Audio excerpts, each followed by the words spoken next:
9월 15일입니다. 설계한 대로라는 제목으로 열왕기상 6장 14절에서 38절까지 말씀 읽습니다. 성전의 안쪽 벽에는 바닥에서 천장에 닿기까지 벽 전체에 백향목 널빤지를 입히고 성전의 바닥에는 잣나무 널빤지를 깔았다. 성전 뒤쪽에서 앞쪽으로 20자를 재어서 바닥에서부터 천장의 석가래까지 이르기까지 백향목 널빤지로 가로막아서 성전의 내실 곧 지성소를 만들었다.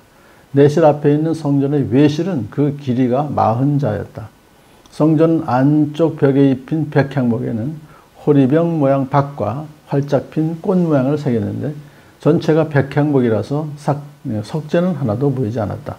성전 안에는 주님의 언약궤를 놓아둘 내실을 마련하였다. 성전의 내실 곧 지성소는 길이가 20자야, 너비가 20자, 높이가 20자이고 순금으로 입혔으며 백향목 제단에도 순금으로 입혔다.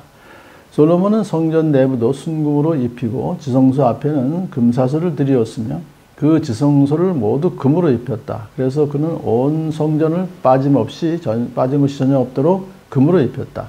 심지어는 성소에 속하여 있는 제단들까지도 모두 금으로 입혔다. 그는 지성소 안에 올리브나무로 2개의 그룹을 만들었는데 높이는 각각 10자이다. 그 한 그룹의 한쪽 날개는 5자, 그룹의 다른 쪽 날개 역시 5자이다. 그 날개의 한쪽 끝으로부터 다른 쪽 날개의 끝까지는 10자이다. 두 번째 그룹도 10자이며 두 그룹이 같은 치수와 같은 모양이었다. 이쪽 그룹의 높이도 10자이고 저쪽 것도 10자이다. 솔로몬은 그 그룹들을 지성소의 가장 깊숙한 곳에 놓았다. 그룹의 날개는 펴져 있어서 이쪽 그룹의 한 날개가 저쪽 벽에 닿았고 저쪽 그룹의 한 날개는 이쪽 벽에 닿았다. 그리고 지성소의 중앙에서 그들의 다른 날개들을 서로 닿아 있었다. 그는 이 그룹에도 금으로 입혔다. 그는 성전의 지성소와 외실의 벽으로 돌아가면서 그룹의 형상과 종려나무 활짝 핀 꽃 모양을 새겼다.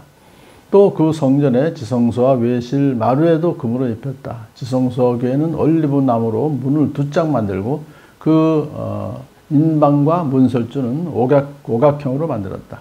그리고 올리브 나무로 만든 문 2짝에는 그룹의 형상과 종려나무와 활짝 핀 꽃 모양으로 새겼는데 그룹 모양과 종려나무 모양 위에도 금으로 입혔다. 또 올리브 나무로 본당에 외실 어귀를 만들었는데 그 문설주는 사각형으로 만들었다. 그리고 잣나무로 만든 2개의 문이 있는데 한쪽에 문도 2 부분으로 접히고 다른 문도 2 부분으로 접히게 되어 있었다. 그 위에 그룹들과 종려나무와 활짝 핀 꽃 모양을 새겼는데 그 위에 고루고루 금을 입혔다. 또 성전 앞에다가 안뜰을 만들었는데 안뜰 벽은 잘 다듬은 돌 3켜와 두꺼운 백향목 판자 1켜로 벽을 쳤다. 주님의 성전 기초를 놓은 것은 솔로몬의 통치 제4년 15월이고 성전이 그 세밀한 부분까지 설계한 대로 완공된 것은 제11년 불월 곧 8째 달이다. 솔로몬이 성전을 건축하는 데는 7해가 걸렸다. 아멘. 여기서 지금 마지막 부분에 있는 것이죠. 성전이 그 세밀한 부분까지 설계한 대로 완공되었다라고 했어요. 그러면 이제 이것이 아주 정확하게 말하면 7년 6개월이나 걸려서 이 성전을 완공했는데 과연 그러면 이 설계를 누가 했을까요? 이것은 물론 하나님이 설계하신 것인데 성막은 설계도를 하나님께서 모세를 통해서 주셨지만 솔로몬의 성전의 그 설계도는 하나님께서 다윗에게 주셨습니다. 다윗에게 주신 설계도를 이제 아들 솔로몬에게 주어서 그가 그 설계도대로 이것을 했다. 이걸 보면서 우리가 하나님의 말씀대로 우리가 살 때 우리의 삶이 성전이다 하는 것을 드러내는 것이죠. 그래서 그런 내용을 다시 한번 살펴보겠습니다. 전체적으로 이 성전 외부 공사가 이제 끝난 다음에 내부 장식으로 들어갔죠. 내부 공사로. 이제 내부 공사에서 중요한 것은 지성소와 성소죠. 내실이라고 표현한 것은 지성소이고 그 정육면체, 정방형이라고 그러죠. 높이 9m, 길이 9m, 폭 9m. 완전 방향입니다. 방향이고요.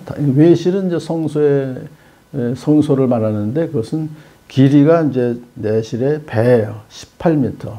그다음에 폭이 9m, 높이가 9m. 그런 내용을 해서 모든 것은 다 결국은 금으로, 지성도는 다 순금으로 입혔고 다 금으로 입혀서 물론 이제 목재로 다 백향목과 잣나무로 이제 만들어 놓고 거기다 또 금으로 입혀서 정말 화려하죠. 굉장히 참 아마 우리가 들어간다고 하면은 정말 화려한 그런 곳이 될 것이죠. 근데 여기서 우리가 볼 수 있는 하나님은 영이시기 때문에 보이지 않잖아요. 근데 성전에는 하나님의 형상을 표현할 수가 없어요. 성전이 하나님 영이시기 때문에. 그런데 거기에 이제 구조와 장식을 보게 되면 하나님이 어떤 분이신지를 이제 우리가 알 수가 있다, 그런 뜻입니다. 그래서 이 지성소는 이렇게 정육면체라고 하는 것은 완전체예요.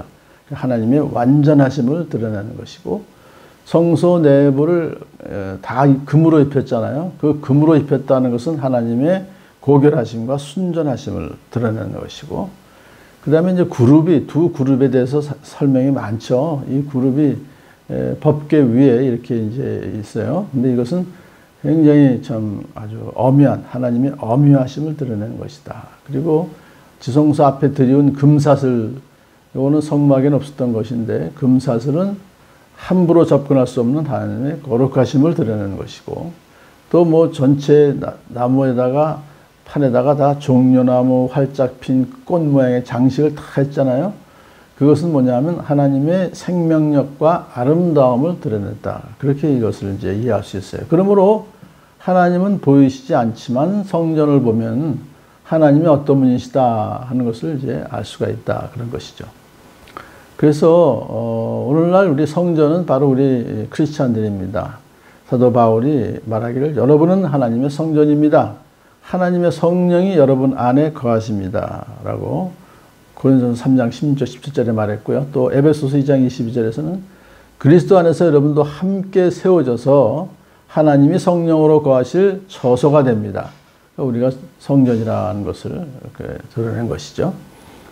그래서 사실상 솔로몬의 성전의 그 영광이 굉장하지만 우리 모든 크리스찬들은 솔로몬의 성전보다 더 큰 영광을 누리는 왕 같은 제사장이다 하는 것을 우리가 볼 수 있습니다.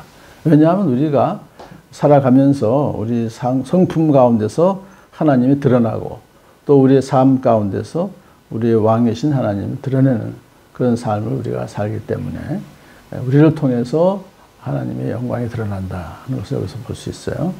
아까 초대에 말씀드렸지만은 결국 설계한 대로 완공되었다는 것은 우리 하나님의 성전인 우리가 하나님의 말씀대로 살아간다는 것을 뜻하죠. 아무리 지혜로운 솔로몬이라도 자기가 원하는 대로 성전을 짓지 않았죠. 그저 하나님께서 다윗을 통해 알려주신 그 설계도대로 지었어요. 그러므로 우리가 아무리 화려하고 멋들어진 삶을 산다 해도 하나님 말씀대로가 아니면 그것은 성전이 될 수가 없는 것이죠. 그러면서 하나님의 성전은 참 우리가 생각하면서 그 완벽한 지성소, 또 하나님의 고결하심과 순전하심을 드러내는 지성소, 그 성전, 또 이런 것을 함부로 접근할 수 없는 하나님의 거룩하심을 드러내는 성전. 이것이 바로 저와 여러분이 그 성전일 때, 성전이기 때문에 그러한 삶을 살게 해 주실 줄로 믿습니다. 오늘도 말씀대로 우리가 살아서 성전답게 되고 성전답게 되어서 하나님을 나타내며 하나님께 영광 돌리며 살아가는 복된 하루 되기를 축복합니다.